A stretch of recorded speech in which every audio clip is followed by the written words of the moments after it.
color. Hi. Huge fan of both of you. I mean, Thank you you. are just, I admire you both so much. Thank you Thanks. so much for taking the time to speak with me about this incredible film, as well as your amazing performances. Thank you. Thank Thank you you. so much.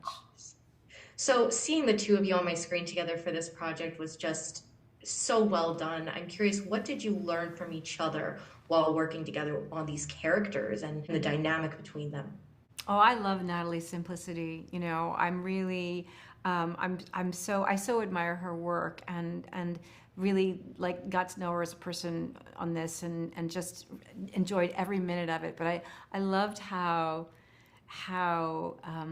deceptive her work was. Like, not deceptive, it was like she would do this stuff where she was able to communicate to me that she was totally like with me as a character. She's totally kind of like corroborating everything that Gracie's saying at the same time. And the minute that I turned my head a fraction of an inch, she was doing something that was kind of amazing. I mean, like where she was mimicking, Gracie entirely. And the fact that she managed to do that and did it so kind of subtly, just did it so I didn't even notice it until I saw the film. I was absolutely blown away.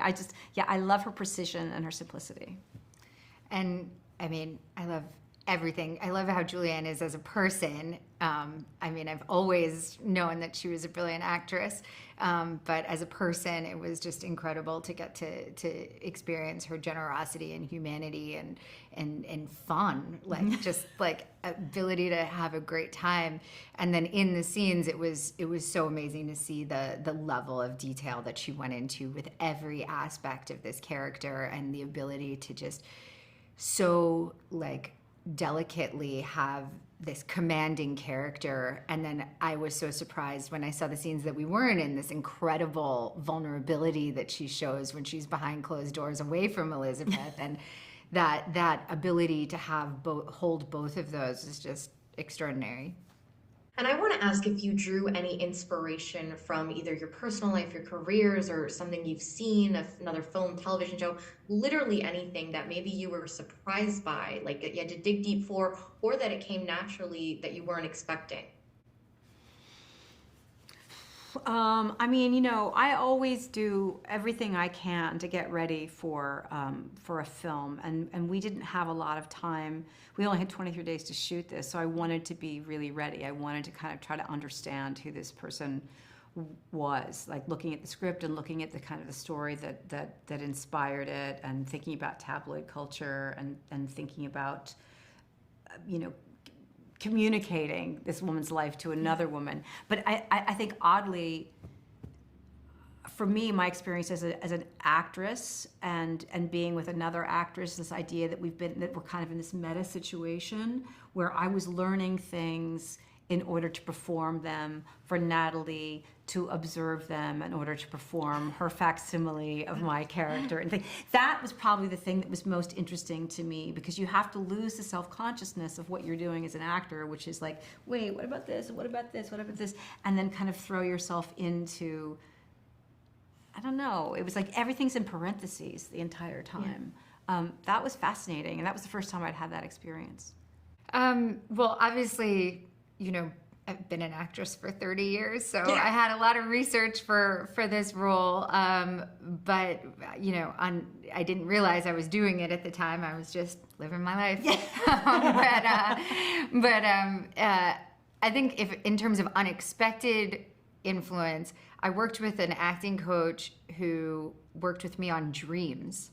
Oh, yeah. And that I told you about this, and that was really unexpected and beautiful, and not what I thought I'd be drawing from, but was really, really useful. Last quick question for you. What do you hope this film and the story leaves with audiences? Because your performances really stuck with me after the film. And is there anything you're hoping it makes them think about? Whether or not there is any kind of like ultimate truth to anything, I think this idea that we're always so sure of what the story is, that we want to know the real story. And I don't know that we ever do know the real story. And I think even in terms of tabloid culture, I think about this a lot, because I think about how prevalent it is. well, certainly in the U.S., lots of other cultures have it too.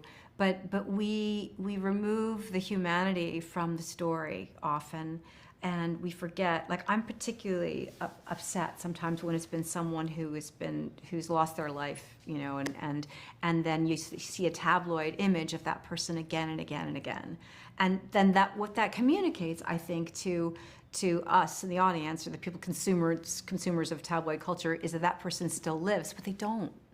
You know, because we've taken the humanity out of it by kind of raising up the level of sensationalism. So I think that even though this movie is very dramatic and very funny and really engaging and very human, I think it also kind of posits this idea that, like, we don't know this stuff. We can't tell this story. We try, but we're not going to know the truth. Natalie, anything really quick to add before I wrap?